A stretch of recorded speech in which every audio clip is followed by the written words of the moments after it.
네, 슈팅스탁 2부 주식 썰전으로 함께하겠습니다. 안녕하세요, 김도원입니다. 자, 2부 썰전에서는 전문가님과 투자에 도움되는 주제로 깊이 있게 이야기 나눠보고요. 그리고 여러분들의 종목 고민 해결해드리는 종목 상담 시간으로 이어갑니다. 자, 그리고 마지막으로는 전략주 AS 그리고 오늘의 새로운 전략 종목까지 준비가 되어 있습니다. 자, 그럼 먼저 종목 상담 참여 방법부터 안내를 해드리도록 하겠습니다. 문자 샵 3772번으로 오늘 함께할 전문가 명동고래 4글자 보내주시면 입장 가능한 채팅방 링크 보내드리도록 하겠습니다. 또 포털 검색창에 슈팅스타 검색하시고 사이트 들어오시면 종목 상담 코너가 또 준비가 되어 있는데요. 종목명과 매수가, 비중 적어서 보내주시면 저희가 자세하게 상담 도와드릴 예정이고요. 종목 상담 채택되신 분들께는 커피 쿠폰도 보내드리고 있으니까 많은 참여 부탁드리겠습니다. 자, 그럼 오늘 주식 썰전 함께해 주실 전문가를 소개합니다.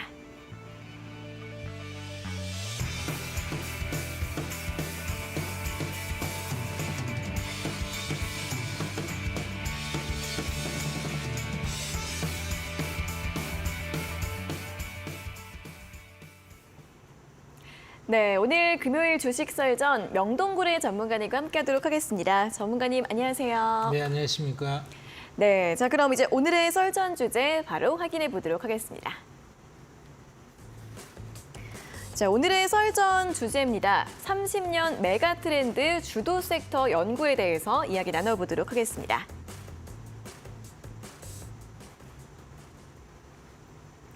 네, 자 오늘 썰전 주제가 30년 메가 트렌드 주도 섹터 연구. 30년을 계속해서 좀 트렌드를 이끌어 나갈 수 있는 그런 섹터일까요?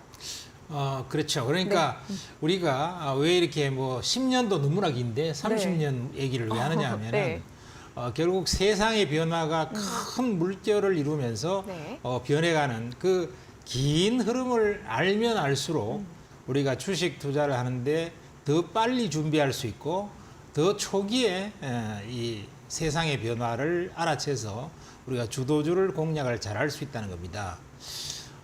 지금 우리나라에서 개인 투자가로서 가장 성공한 사람, 뭐 월급 정도 받아갖고 얼마 안 되는 자금을 가지고 조 단위에 올라간 그런 유일한 사람이 제가 알고 있는 사람으로서는 칼 밀러라고 하는 미국 명을 쓰고 있고 우리나라 이름으로는 민병갈 씨라는 분이 계셨습니다. 한국은행 월급쟁이 했는데요. 우리나라에 와서 이제 한국인으로 귀화를 하면서 주식 투자를 수십 년 했었는데 한국은행에서 월급 받은 돈을 가지고 조 단위의 돈을 모았으니까 주식 투자로 벌었으니까 대단하신 분이죠. 그래서 많은 펀드 매니저들이 이분을 악모를 해서 늘 이제 찾아뵙고 이러면서 어떻게 하면은 선생님처럼 그렇게 크게 성공할 수가 있습니까? 네. 이랬을 때 이분이 늘 하시는 말씀이 멀리 내다보면은 성공을 할 수 있다. 일반 투자자들이 성공을 못하는 이유는 너무 가까이 눈앞에 보면서 오늘 주가 올랐네, 그렇게 기분 좋아하고 또 내일 주가 빠졌네 이러면 또 공포에 질리고 이렇게 전부 다 이 단편적인 눈으로밖에 못 보기 때문에 돈을 못 번다는 거예요. 그래서 멀리 내다보면은 정말 주식을 잘할 수 있다. 그리고 돈을 크게 벌 수 있다. 그거의 대표적인 사례가 그분입니다. 이분은 기본으로 10년 이상을 왔어요. 네. 한 30년의 흐름을 보면서 그중에서 10년을 잘라서 성장주의를 잘라서 투자를 했거든요. 그렇게 해서 조 단위의 돈을 벌어서 이제 천리포 수목원을 만들었죠. 여러분들이 태안반도에 가보면은 천리포 수목원 있는데 바로 민병갈 씨가 만든 수목원입니다. 자, 그래서 제가 이 멀리 내다보기 위해서 메가 트렌드 이런 것들을 우리가 보면서 투자를 하면은 굉장히 우리가 투자를 미리 준비할 수 있고 세상의 변화를 알 수 있고 주도주를 포착할 수 있고 이렇다 하는 것을 말씀을 드리면서요. 자, 이 30년 트렌드 중에서 우리가 첫 번째 섹터가 뭐냐면은 기후 위기의 섹터입니다. 네. 기후와 재앙적인 기후가 지금 오고 있다는 거예요. 결국 세상에서 주가의 변화를 만드는 것도요. 세상의 변화입니다. 세상의 변화. 그러면 세상의 변화 중에서 큰 변화 중에서 하나가 기후 위기다 하는 것이죠. 자, 그러면은 이 기후 위기에 관련돼서 우리가 살펴보면은요. 먼저 기후 위기의 원인이 뭘까? 이러면은 첫 번째가 온실가스의 배출이다 하는 겁니다. 온실가스의 배출은 여러 가지의 뭐 가스가 나오는데요. 뭐 질소도 나오고 뭐 불소도 나오고 많이 나오는데 80%의 주범이 이산화탄소예요. 그래서 우리가 이산화탄소를 줄여야만이 결국 지구온난화를 방지하고 기후위기를 막을 수 있다는 건데요. 그러면은 이산화탄소가 지금 계속 지구상에서 늘고 있죠. 이것 때문에 지구온난화가 엄청나게 진행이 되고 있습니다. 그러면 지구온난화 하는 것은 지구의 평균 온도가 이제 올라가는 것을 우리가 지구온난화가 진행된다 이렇게 말하는데요. 그 기점이 언제냐면은 1850년 정도 이때부터 여러분도 잘 알다시피 산업혁명이 시작됐죠. 네. 제1차 산업혁명이 이제 유럽에서 시작됐는데 이때부터 이제 평균 기온이 오르기 시작했다는 거예요. 그래서 이때를 갖다가 0도로 놓고 그 뒤로 이제 온도가 얼마나 평균 기온이 올라갔느냐 하는 것을 갖고 잽니다. 그러면 이렇게 기온이 1도, 2도 자꾸 올라가면 어떤 일이 벌어지냐? 기후에 재앙적 위기가 닥친다는 거예요. 가장 대표적인 것이 뭐냐 하면은 엄청난 가뭄. 지금 뭐 가뭄 때문에 뭐 물이 없어서 이제 앞으로 죽는 사람들도 많이 생길 거예요. 네. 지금 벌써 가뭄이 세계적인 가뭄이 가끔씩 굉장히 닥치고 있죠. 네. 홍수도 겁나게 비가 많이 와요. 그래서 100년 만에 홍수, 500년 만에 홍수 이런 것들이 이제 슬슬 나오기 시작합니다. 네. 그다음에 폭염이 뭐 얼마나 더운지 뭐 이제 미국 같은 나라에서 여름에 보면은요 50도까지 올라갔다 이런 게 흔해요. 네. 그리고 보면은 어떤 때는 이 날씨가 영 이상해져 갖고요. 러시아의 모스크바보다도 우리나라의 서울이 더 춥다 이런 경우도 있어요. 겨울에. 네. 네. 그러니까 모스크바는 엄청 춥고 서울은 따뜻하고 이래 생각이 드는데 어떨 때 겨울에 보면은 모스크바가 더 추워. 모스크바가 한국이? 덜 추워요. 네. 서울이 더 추워. 이럴 때도 있다. 그래서 이제 해수면이 올라가요. 바다에 해수면이 자꾸 올라가면은 결국은 물에 잠긴다는 거예요. 그래서 우리나라의 해운대에 사는 사람도 조심해야 돼. 앞으로 세월이 지나면 2100년이 오기 전에 해운대가 물에 잠길 가능성이 높습니다. 그래서 몸조심 좀 해야죠. 네. 자, 그다음에 그러면은 자, 이 주요한 기후 위기의 대책을 그러면 인류가 가만히 있겠느냐? 이런 위기가 닥쳐오는데 그랬을 때 이제 인류들도 여기에 기후 위기를 방지하기 위해서 대책들을 세웁니다. 이 세상에 어떤 굉장히 문제가 있는 일들이 일어나면요. 그걸 해결하고자 하는 많은 과학자나 인류의 노력이 동시에 들어간다는 것이죠. 네. 그렇기 때문에 인류의 문제가 해결이 됩니다. 그래서 결국은 이 교육에도 해결은 되지 않겠냐 이렇게 보는데요. 자, 첫 번째가 1972년도에 로마 클럽 보고서에서 그때 비로소 1972년에 비로소 야, 이 기후가 자꾸 올라가면 큰일 나겠는데 이렇게 생각해서 기후 위기가 있다는 것을 보고서를 갖다가 채택해서 발표를 했어요. 그래서 기후 위기를 막아야 된다.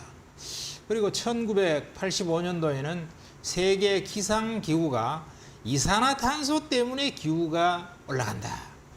그래서 지구 온난화가 진행이 된다. 그래서 잘못하면은 세상이 이제 인간이 못 살 수 있는 그런 행성으로 변할지 모른다. 이렇게 해서 왜 기후 온난화가 있는지에 대해서 주범을 선언했습니다. 그게 바로 이산화탄소다 하는 거죠.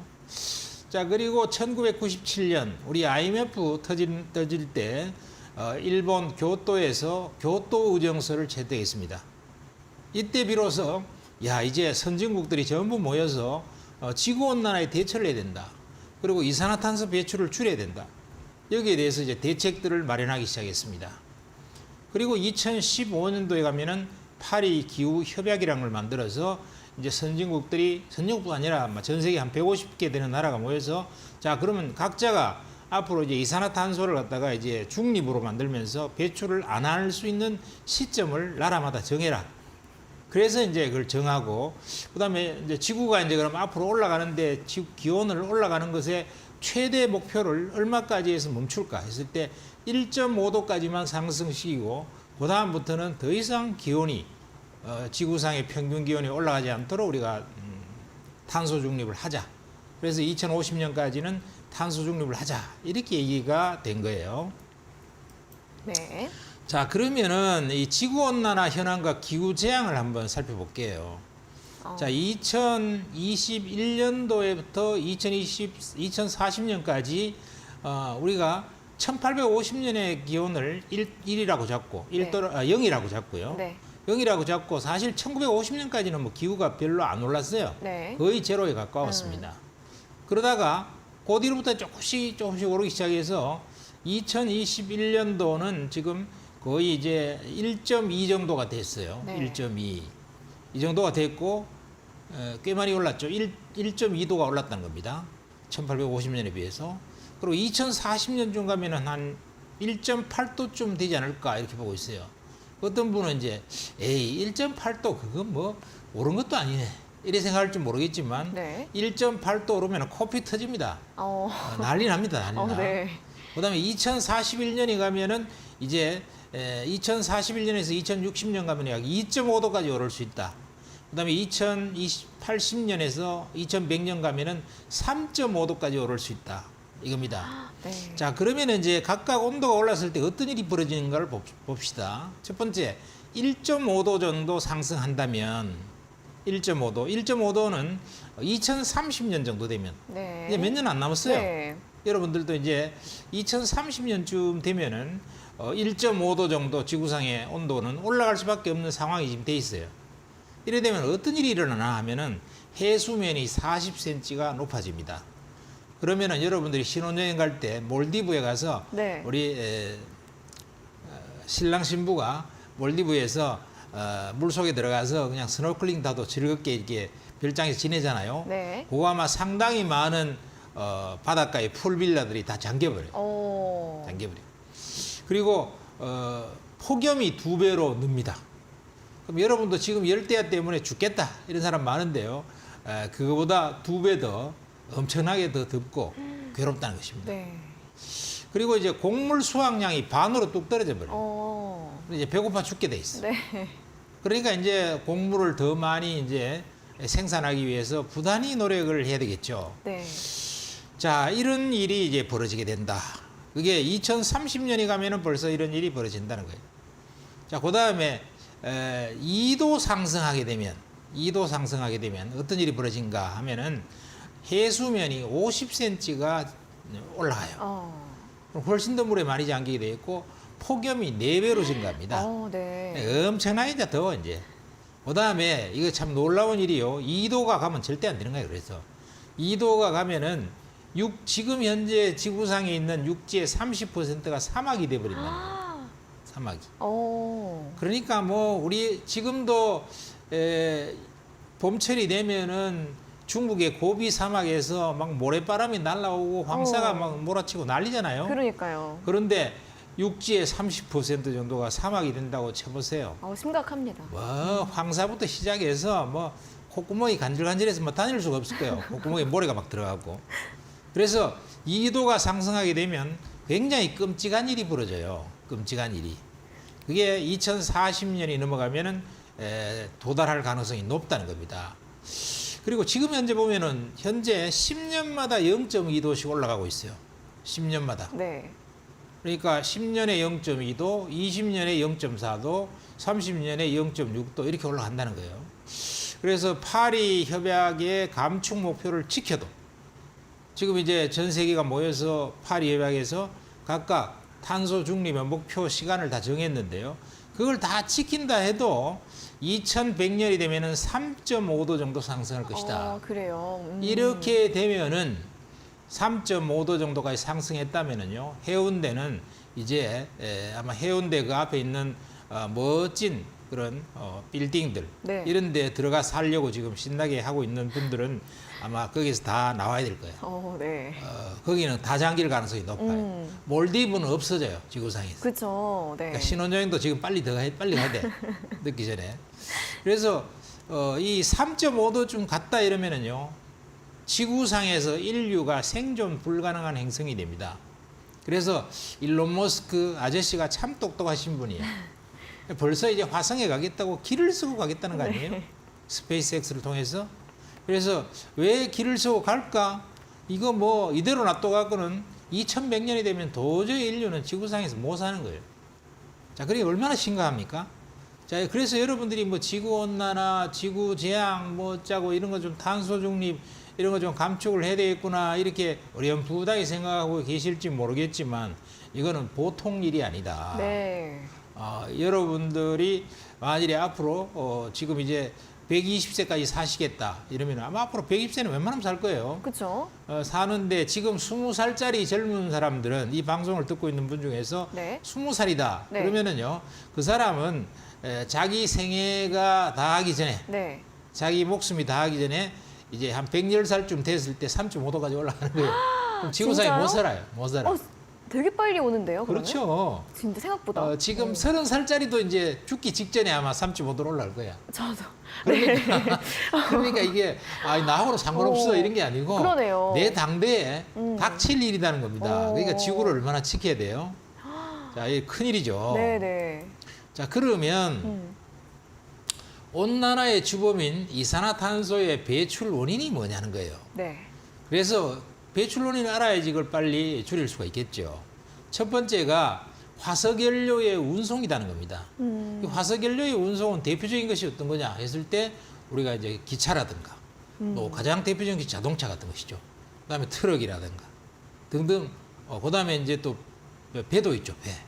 배 같은 것도 이제 화석연료를 많이 이제 싣고 떼죠. 그래서 이 화석연료의 운송 때문에 아주 이산화탄소가 엄청 배출된다는 겁니다. 그리고 연료 발전 전기 때문에 또 엄청 든다. 연료 발전 전기라는 것은 이제 발전소를 말하는 거죠.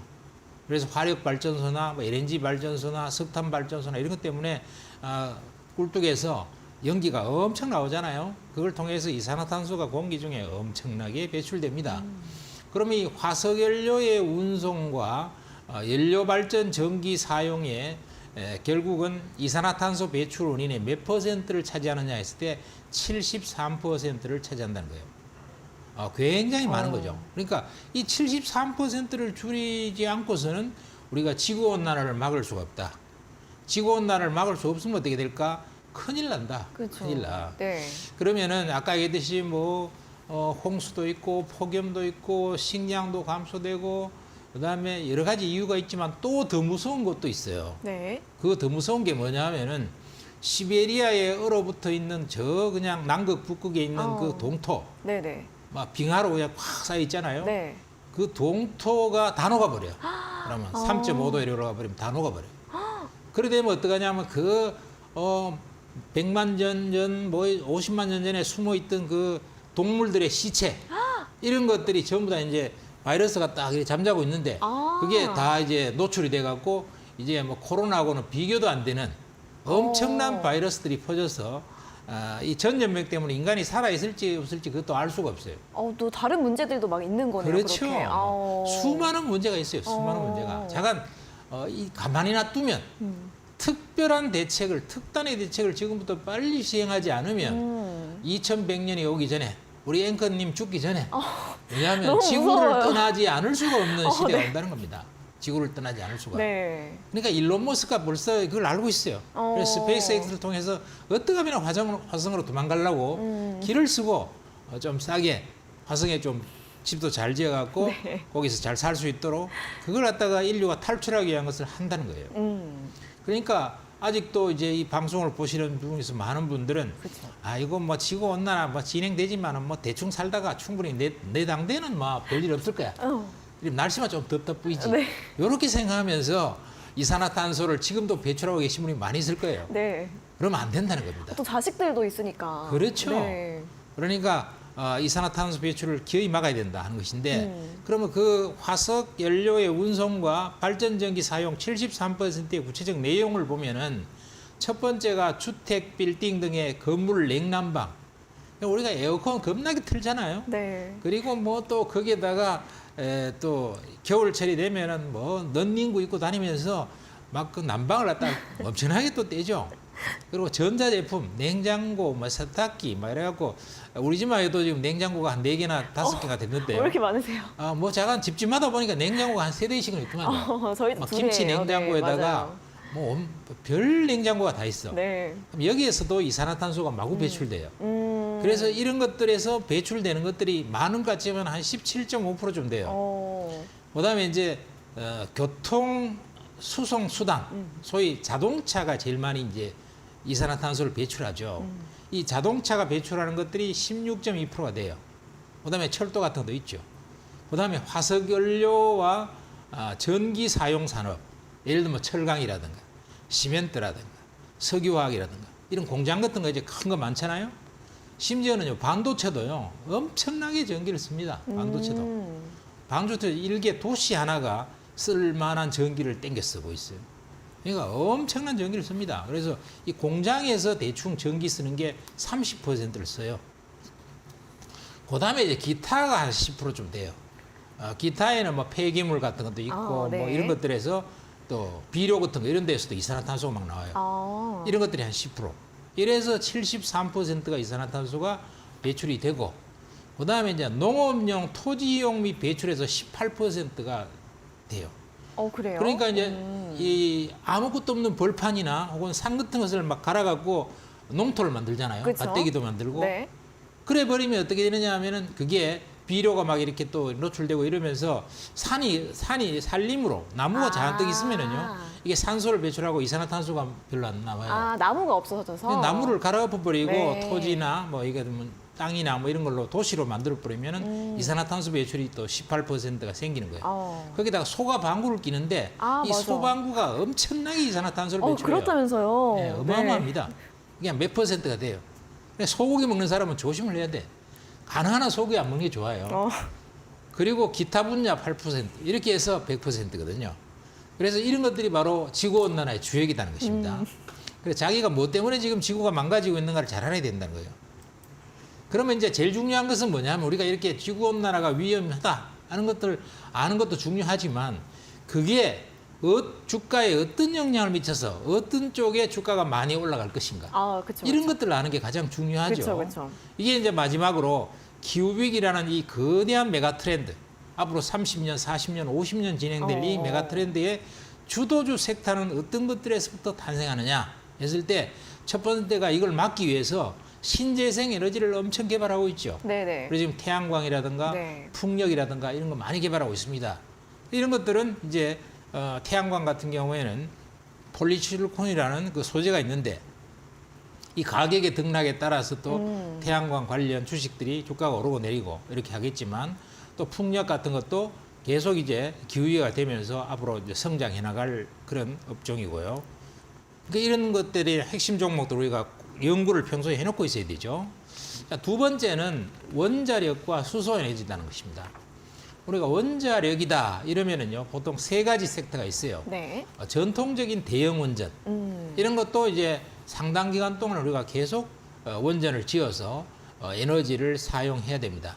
원전 같은 경우에는 약간 위험스럽긴 하지만 원전은 이산화탄소 배출이 없어요. 네네. 그리고 태양광 풍력도 당연히 이산화탄소 배출이 없어요. 그래서 원전을 많이 사용할 수밖에 없어. 왜냐하면 원전이 킬로와트당 전기 생산 원가가 제일 싸요. 제일 싸기 때문에 원전이 조금 위험하더라도 계속 지을 수밖에 없는 것이고요. 네. 그다음에 SMR 이래서 우리 앵커님은 SMR이 뭔지 아세요? 그 소형 원전. 어머나 잘하시네요. 네. 이 아주 소형 모듈 원전인데 네. 또 앞으로는 배도 이 SMR을 집어넣어서 갈 수 있도록 하고 항공모함도 그렇고 네. 그다음에 이제 여러 가지 소도시 같은 경우 이런 데에도 SMR 소형 원전을 짓고 이렇게 해서 이거는 굉장히 안전해요. 네. 그래서 안전한 원전 발전을 많이 이제 해야 돼서 차세대 성장 동력이 되겠고요. 그다음에 핵융합 발전. 네. 이게 정말로 앞으로 큰일 할 거예요. 그래요. 그래서 제가 봤을 때는 2100년쯤 돼서 3.5도까지 안 올라가고 인류가 그렇게까지는 안 되고 지구상에서 살만할 거다 이런 생각이 드는 이유가요. 네네. 핵융합 발전 때문에 될 거라고 봅니다. 이 핵융합 발전은 기존 원전보다도 한 5배 이상 엄청나게 전기를 더 많이 생산할 수 있는데 이거는 위험도 별로 없고 그래요. 위험도 별로 없고 건설 비용도 적고 그다음에 전기도 아주 막강하게 생산할 수 있어요. 오. 그렇기 때문에 이게 이제 궁극의 에너지다. 이르기까지 있습니다. 네. 이건 아마 2050년에서 60년 사이에 아마 발전이 이루어질 가능성이 높아요. 그래서 우리 앵커님도 걱정 안 해도 될 것 같아요. 그래요? 지구상에 살아도 돼요. 희망이 생겼어요. 네. 그다음에 이제 수소 에너지 네. 이거 발전하잖아요. 네. 이런 것들이 이제 앞으로 인류가 결국은 오. 계속 이걸 발전시켜서 그런 기후 위기로부터 벗어나야 된다는 것이죠. 그럼 이런 산업들이 발전할 수밖에 없어요. 그렇죠. 그러니까 이런 것들이 언제부터 고속으로 발전할까 하고 성장 주기를 여러분들이 사이클을 잘 연구를 해나가시면은 요번 때부터는 수소 관련주들이 시세가 나겠다. 요 때부터는 핵융합 관련주들이 시세가 크게 나겠다. 뭐 SMR 관련주들은 언제부터 시세가 나겠다. 네. 이런 것들을 연구해서 미리 준비를 다 하고 있어야 된다는 거예요. 종목도. 네. 그다음에 우리가 이제 그동안 많이 얘기했던 2차 전지, 네. 그다음에 전기차 이런 혁명이 일어나고 있죠. 그리고 2차 전지는 지금 벌써 혁명이 많이 일어나고 있는 초기 단계에 들어갔죠. 그다음에 이제 CGS라는 거 앞으로 여러분이 잘 연구를 해야 돼요. 네. CGS는 이산화탄소 포집 저장 장치입니다. 아. 이산화탄소를 모아서 그걸 갖다가 땅 속에다가 한 150m로 파내려가서 거기다 딱 저장해 버려요. 그러면 이산화탄소가 줄여질 수가 있다는 거예요. 네. 그다음에 탄소 배출권 사업 이런 것들도 앞으로 시간이 지나면은 굉장히 성장 산업이 됩니다. 근데 이런 데 관련되는 섹터의 주도주를 미리 여러분들이 언제부터 대박 칠 거는가? 그럼 어떤 종목들이 핵심인가? 이런 것들을 연구해 갖고 있어야만이 준비한 자가 돈을 번다.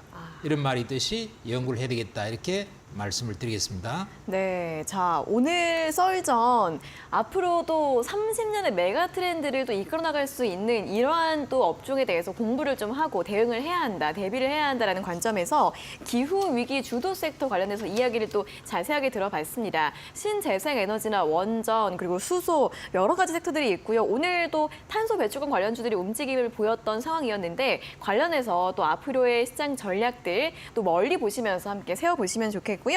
자, 오늘 또 썰전 진행해주신 우리 명동고래 전문가님께 더 자세한 이야기, 자세한 정보들 궁금하신 분들은 노란톡 오픈 채팅방 입장하시면 됩니다. 문자 샵 3772번으로 명동고래 4글자 적어서 보내주시면 되고요. 또는 여기 보이시는 QR코드 휴대폰 카메라로 대주시고 링크 누르신 다음에 참여 코드 8479 입력하셔서 입장을 해주시면 되겠습니다.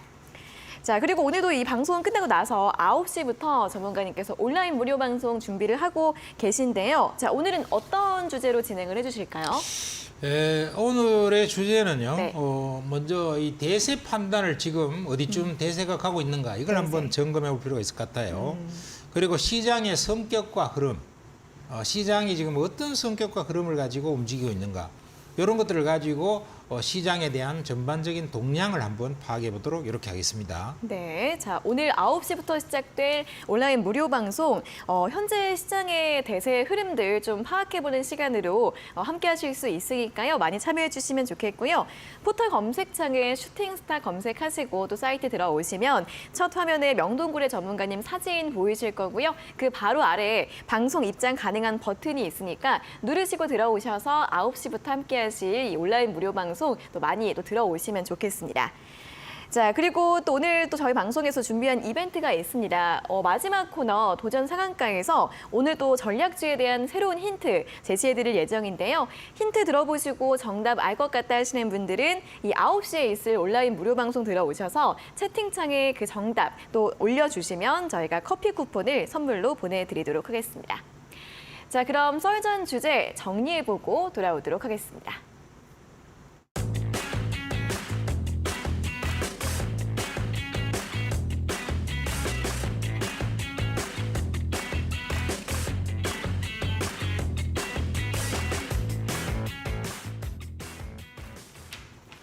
네, 바로 이어서 종목 상담 시간으로 이어가 보도록 하겠습니다. 자, 오늘 상담해드릴 종목 현대무벡스입니다. 매수가가 4,930원이고요. 비중 10%라고 해주셨는데 자, 오늘 종가 4,545원입니다. 오늘 장중에 좀 움직임이 있었는데 결국에는 좀 하락 마감을 했는데 현대무벡스 어떤 전략으로 좀 세워볼까요? 예, 현대무벡스는 시가총액 한 5,300 정도가 되고요. 현대그룹 계열사예요. 그래서 물리자동화 서비스를 하는 그런 기업인데 아마존하고도 파트너십도 매기고 있고 실적도 괜찮아요. 네. 2,100억에 영업이익 122억 정도. 퍼가 한 40배 정도 되기 때문에 뭐 저평가됐다 볼 수는 없어요. 그렇긴 하지만은 현대 엘리베이터하고 연결 재무 구조도 갖고 있고 또 사실상 무차익 기업입니다. 그래서 회사는 괜찮은 기업인데 문제는 이제 이익에 비해서는 지금 주가가 좀 고평가되어 있는 부분이기 때문에 큰 시세를 바라보기는 어려운 주식이다 이렇게 생각이 듭니다. 그래서 일단 지금 4,500원 정도인데요. 뭐 한 5,000원 정도 반등을 주면은 5,000원 넘으면은 정리하는 것이 낫지 않을까 이렇게 생각되네요. 왜냐하면 뭐 실적이 이렇게 고성장하거나 좋아지는 기업은 아니기 때문에 그렇다 생각이 들고요. 뭐 지금 가격보다는 충분히 이익을 내고 팔 수 있는 기회는 있을 거라고 봅니다. 네. 자, 그럼 좀 보유하는 전략으로. 네네. 네, 알겠습니다. 현대모백스 네, 상담 도와드렸습니다. 참고해 보시면 좋겠고요. 오늘 시간 관계상 종목 상담은 여기에서 정리를 해보도록 하겠고 더 원하시는 분들은 문자 샵 3772번으로 명동고래 네 글자 적어서 보내주시면 저희가 채팅방 링크 답장으로 보내드리도록 하겠고요. 포털 사이트 검색창에 슈팅스탁 들어오셔서 사이트 들어오셔도 종목 상담 코너 준비가 되어 있습니다. 궁금하신 종목도 적어서 보내주시면 고민 해결해 드릴 예정이고요. 그리고 채택되신 분들께는 커피 쿠폰 또 보내드리도록 하겠습니다. 자, 그럼 계속해서 저희는 포트폴리오 AS 시간으로 돌아오도록 하겠습니다.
네, 전략주 AS 시간입니다. 앞서 방송에서 전문가님께서 제시해드렸던 전략주들 또 앞으로 어떤 대응 필요할지 하나하나 짚어보도록 하겠습니다. 첫 번째 종목부터 보겠습니다. 에코프로 HN인데요. 이 종목 같은 경우에는 이제 2월 달에 제시해드린 종목이고 그 이후에 굉장히 또 급등이 나왔습니다. 이것도 이제 환경 관련주죠. 전문가님 네. 어떻게 볼까요? 우리가 1차 매도를 한번 목표가에 도달해서 넘어서 네. 매도를 했고요. 네. 그다음 다시 많이 빠져서 바닥권이라서 이제 뭐 다시 재매수를 해도 되겠다 이렇게 말씀을 드렸고요. 자, 저점 바닥을 충분히 다진 다음에 좀 오르다가 다시 조금 밀렸는데 이 주식은 뭐 밀려도 걱정하실 필요가 없습니다. 왜냐하면은 2차 전지 소재 쪽도 진출을 하면서 또 탄소 배출권 사업도 하고요. 환경 관련 사업이니까 결국은 기후재앙 아까 말씀드렸는데 네. 거기에 연관되는 사업을 하고 있거든요. 실적도 지금 계속 매년 꾸준히 성장을 하고 있습니다. 영업이익률도 한 20% 내고 있고 이러기 때문에 염려할 필요가 없는데 다만 이제 지금은 시장이 그동안 좀 올랐던 주식들은 조정을 다 좀 받으면서 좀 쉬고 있는 국면이거든요. 그래서 좀 답답하실 수는 있지만은 이런 흐름이 조금 지나고 나면은 다시 재상승 국면에 와 있고 지금 주가 수준은 다시 거의 낮은 가격 수준에 와 있어서 매도할 필요가 전혀 없는 가격대 수준에 와 있다 이렇게 말씀드리겠습니다. 네, 또 다시 한번 또 좀 주목해 볼 필요가 있겠다라는 전략으로 함께 대응해 보시면 좋겠고요. 다음은 DI 동일입니다. DI 동일 같은 경우에는 지난달부터 또 이번 달까지 좀 움직임이 나왔습니다. 어떻게 볼까요, 전문가님? 자, DI 동일도 우리가 큰 수익을 내고 팔았죠. 네. 팔고 나서 다시 이제 바닥권을 다져서 지금부터는 또 매수를 해야 될 타이밍이 왔다 이렇게 말씀을 드렸고요. 자, 이제 거기서부터 좀 올라와서 깔짝깔짝거리고 있는데 이게 막 시간이 지나면 다시 튈 겁니다.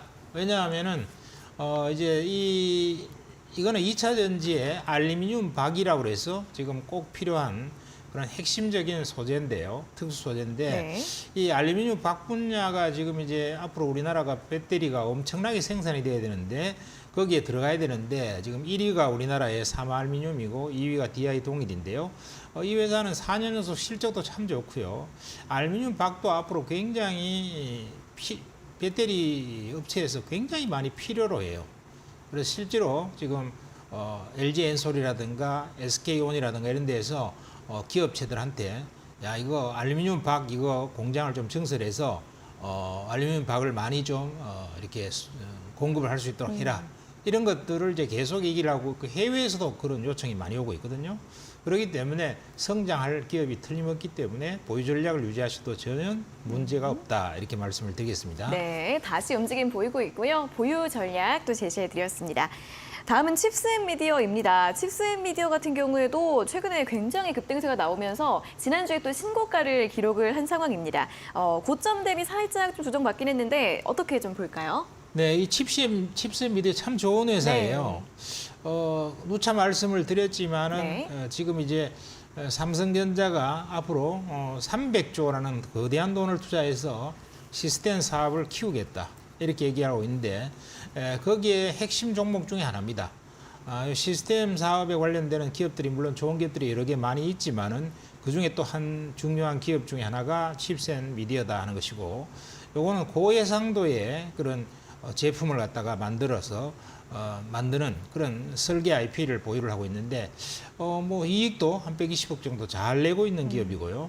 앞으로의 성장 가능성도 대단하기 때문에 조금 장기로 가져가셔도 충분한 기업이다. 이렇게 생각이 되고요. 지금 뭐 한 21선 정도 내려와 있는데 이 정도 선은 오히려 배수를 해야 될 분할 매수를 해 들어가야 될 타이밍이 다시 왔네요. 네. 그래서 보유 전략을 유지하시면 될 것 같습니다. 알겠습니다. 반도체 주니까 아무래도 하반기 기대감 계속 이어질 것으로 보이고요. 지금 구간에서는 오히려 또 조정 시 이용해서 분할 매수도 가능한 구간이다. 역시 보유 전략 제시해 드렸습니다. 다음은 하나기술입니다. 하나기술 이제 2차전지 장비주이고요. 이번 주 좀 초반에 또 역시 또 움직임이 또 좋았습니다. 하나기술은 어떻게 볼까요? 네, 하나기술도 추천하고 나서 이틀 동안 크게 네. 급등을 한 다음에 다시 되밀려서 내려와서 다시 올라가는데요. 이 하나기술도 절대로 팔 필요가 없고요. 네. 앞에 고점 9만 1,000원은 무조건 뚫립니다. 아, 아마 올해 연말까지는 오. 뚫린다 이렇게 말씀을 드리겠는데, 이렇게 자신 있게 말씀드리는 이유가 뭐냐 하면 네. 이번에 이제 7월, 8월부터 본격적으로 LG 엔솔향 수주가 장비 수주가 일어날 것 같아요. 그리고 앞으로 이제 SK온이라든가 다른 쪽에도 지금 북미 쪽에 공장을 굉장히 많이 짓고 있기 때문에 거기에도 이제 하나기술은 굉장히 범용적인 그런 공정 기술을 갖다가 공정 장비 기술을 갖고 있기 때문에 거기에서 굉장히 많이 매출과 수주가 많이 일어날 수 있는 기업입니다. 그래서 하반기쯤 가면은 이게 원래 이제 작년에 시세가 많이 못 났던 이유는 작년도에 이제 유럽향으로 적극적으로 노력을 했다가 유럽이 작년에 이제 뭐 우크라이나 사태 이런 것 때문에 좀 주춤거리는 바람에 이 회사가 수주를 좀 적게 받았었는데요. 올해는 이제 유럽향에서 이제 북미향으로 지금 미국 쪽에서 지금 배터리 공장을 엄청 짓기 때문에 그쪽으로 방향을 좀 바꾸면서 특히 국내에서 뭐 삼성 SDI나 또 SK온이나 LG 엔솔에서 많이 지금 공장을 짓기 때문에 거기에 좀 납품할 수 있는 상황이 됐어요. 그래서 하반기 수주가 많이 들어올 것 같습니다. 그러니까 절대로 파실 필요 없고요. 네. 앞에 고점 9만 1,000원대는 돌파된다 이렇게 말씀드리겠네요. 네, 이 LG 엔솔향 수주 또 하반기에 기대해 볼 수 있다는 점 또 강력 보유 의견으로 제시해 드렸고 전 고점이죠. 9만 1,000원대가 무조건 뚫린다라는 또 강력한 또 긍정적인 의견을 제시해 드렸습니다. 자, 다음으로는 마이크로 컨텍솔입니다. 마이크로 컨텍솔 보니까 이제 이번 주인가요? 지난주에도 신고가를 기록을 했습니다. 이 종목은 어떻게 볼까요? 네, 이 종목은 뭐 신고가는 기록했지만 아주 네. 급등을 잘 못하고 있는데요. 걱정할 필요 없어요. 이 주식은 아마 그 생김새가 좀 거북이 같은 모양이에요. 네.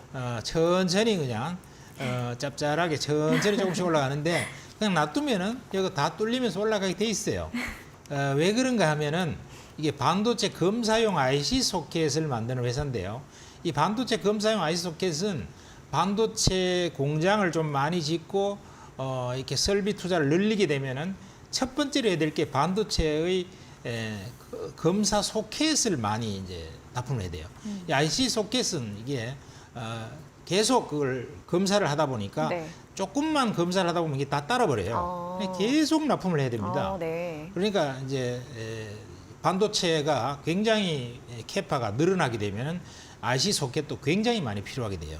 그러니까 앞으로 이 성장성과 실적이 계속 좋아질 거기 때문에 걱정할 필요가 없고요. 수요처도 굉장히 다변화하고 있고 국산화율도 높여갖고 원가 경쟁력도 굉장히 높였습니다. 그러니까 뭐 매도할 필요가 없는 것이죠. 네. 앞으로 고점을 돌파하면서 시세가 날 거라고 봅니다. 네, 마이크로 컨택솔은 뭐 조금 느릴 수는 있겠지만 전혀 걱정할 필요가 없다. 역시 보유 의견 참고해 보시면 좋겠습니다. 자, 이제 다음은 에코프로 BM이네요. 이제 에코프로 BM 6월 초에 이제 다시 한번 또 제시해 주신 것 같은데, 자, 여기에서 이제 어떻게 갈까요, 전문가님? 자, 에코프로 BM은 네. 지금 이제 그동안에 좀 꽤 많이 올랐다가 네, 양극재 관련해서 국내 최고 기업이죠. 그렇죠. 조정을 조금 30% 정도 받았다가 다시 이제 살살 올라가서 고점을 앞두고 한 절반 정도 올라와서 이제 주가가 이제 힘 한번 쓰려고 준비 단계에 들어갔어요. 네. 그래서 보약 한 참 먹고 지금 딱 준비하고 있습니다. 준비하고 있어서 아마 올해 가을 정도가 오기 전에 찬바람이 불기 전에 뚫고 나가지 않을까 이렇게 생각이 드는데요. 우선 이 회사는 세계 그 양극재 분야에서 NCM 분야에서 1위입니다. 1위. 그래서 최고의 기술력을 갖고 있어요. 네. 우리가 이 NCM 분야에서 기술력을 뭐로 우리가 검증해 볼 수 있나 하면은 NCM 622. 그래서 622라는 것은 우리가 60%를 니켈로 하고 그다음에 20%를 갖다가 코발트하고 네. 뭐 이런 것들로 이제 채우는 걸 말하는 것이죠. 망간하고 채우는 것을 네. 622라고 그러는데 이것을 이제 911 정도에서 90%, 10% 이렇게 채우게 되면은 기술력이 굉장히 높은 거예요. 그런데 에코프로 BM은 구반방 그래서 90% 0.5, 0.5 이렇게 해서 아주 니켈, 하이니켈을 95%까지 끌어올렸다 이겁니다.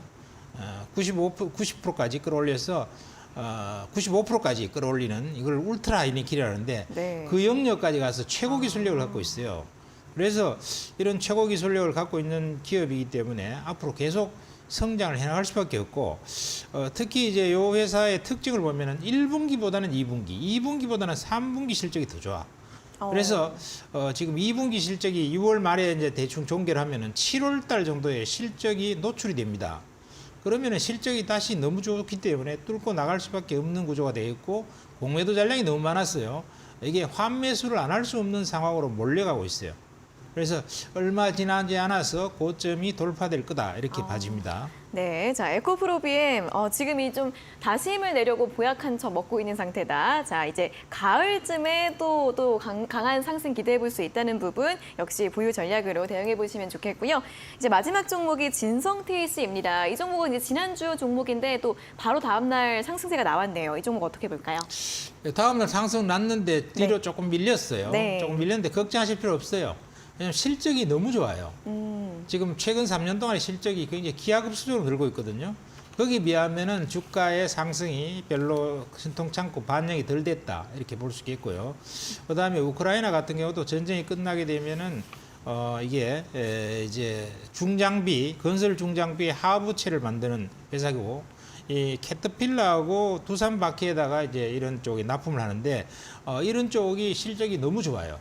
너무 좋기 때문에 당연히 이 회사도 실적이 올해 내년 계속 좋을 것 같고 우크라이나 재건 사업이 나타나게 되면은 훨씬 더 좋아질 것 같습니다. 그래서 뭐 이런 음봉이 조금 떨어졌다고 해서 염려할 필요가 없겠다 이렇게 말씀드리겠습니다. 네, 진성 TC 같은 경우는 최근에 뭐 이슈 우크라이나 재건 이슈 붙고 있고 또 여기에 더해서 실적까지 굉장히 든든한 종목이다. 역시 걱정하지 않고 보유 가능하겠다라는 전략까지 오늘 또 진성 TC까지 AS 시간은 여기에서 또 마무리를 해보도록 하겠습니다. 더 많은 종목들에 대한 전략이나 또 궁금증 있으신 분들은 또 방송 시간 이후에도 전문가님과 만날 수 있는 방법 노란톡 오픈 채팅방 입장하시면 됩니다.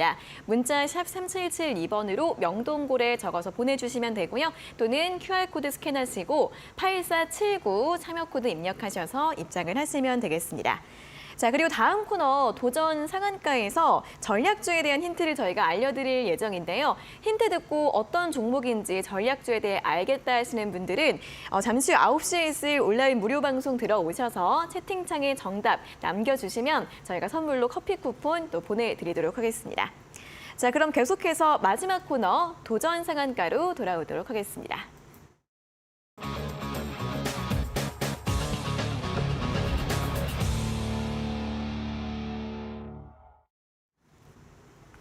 네, 도전 상한가 시간입니다. 자, 오늘 또 새로운 전략주 가지고 오셨는데요. 힌트 바로 들어보도록 하겠습니다. 네, 이 종목은요, 네. 상당히 앞으로 장기 성장세가 예상이 되는 그런 종목입니다. 네. 첫 번째로 이제 고기능성의 HA 필러라는 것을 이제 만드는데 이게 굉장히 인기가 좋아요. 네. 어떤 인기가 있느냐 이랬을 때 뭐 이것이 굉장히 지속성이 강하고 탄성이 아주 좋답니다. 그리고 피부 흡수가 잘 되고 안정적인 그런 그 느낌을 준대요. 그래서 네. 필라 같은 거 요즘 뭐 성형외과 같은 거 맞는데 여러분들이 이 회사 걸 갖다가 맞으면은요, 네. 이게 피부에 침투도 잘 되고, 그다음에 탄성도 좋대요. 그러니까 피부가 탱탱한가 봐. 그래서 이걸 갖다가 굉장히 많이 이제 요즘 맞기 시작해서 성형외과에서 인기가 되게 좋답니다. 네. 그리고 또 한 가지는 이 회사 같은 경우에 신제품을 하나 내놨어요. 네. 그런데 이게 이제 피부에 어떤 흡수를 갖다가 극대화를 한 기능성 화장품인데 이걸 갖다가 딱 바르면은 피부에 아주 샥 스며드는가 봐요. 사막에서 물 스며들듯이 그렇게 스며들어서 그래요? 네. 너무 화장품이 기가 막히다. 이래서 아마 데이트를 칠 것 같은데 네. 이거 지금 가을에 이제 팔아먹으려고 준비를 잔뜩 하고 있습니다. 이 회사 이 화장품 이름이 보닉스라는 화장품인데요. 네, 어떤 아마 화장품이요? 올 가을에 화장품 올 가을에 이름이 대박 칠 것 뭐라고요? 같아요. 보닉스. 네. 이거 한번 잘 지켜보시기 네. 바랍니다. 그래서 이거 잘 팔리면 아마 주가가 많이 올라가겠죠. 그리고 충북 음성에 공장을 짓는데 지금 있는 것보다도 7배 정도 캐파를 수용할 수 있는 공장을 내년 10월 달에 준공하는데 장사가 잘 되니까 공장도 대규모로 짓겠죠. 네. 그리고 실적이 4년 연속 매년 30% 이상씩 증가했습니다. 굉장히 좋은 거죠. 그보다 제가 더 주목하고 있는 것이 뭐냐면은 이 회사의 영업이익률이 무려 44%라는 거예요. 네. 영업이익률 44%라는 것은 대단하거든요. 네. 이게 왜냐하면은 물건 파는 그 매출액의 거의 절반 가까이가 이익으로 남는다는 소리예요. 그런 회사가 참 드물다. 그런 회사는 대략 어떤 특징을 갖고 있냐면 영업이익률이 굉장히 40% 이상 높은 기업은요. 이게 굉장히 기술력이 뛰어난 기업이라는 겁니다. 그래서 물건값을 비싸게 받아도 잘 팔린다는 거예요. 그렇기 때문에 회사의 성장성에 대해서 우리가 자신을 좀 가지고 투자할 수 있겠다 하는 것인데 이 회사의 지금 퍼가 한 50배 정도 되는데요. 네. 성장률이 거의 매년 100% 정도 성장해요. 와. 그러면은 이걸 나누어 보면은요. PEG라는 게 있습니다. 이게 0.5인데 네. 피터 린치 아저씨가 얘기했던 PEG, 폐그의 0.5는 굉장히 저평가된 것이고 사야 된다. 이런 네. 종목이거든요. 그러니까 피터 린치가 이 주식을 본다면은 야 이거 너무 좋다 이러면 살 것 같아요.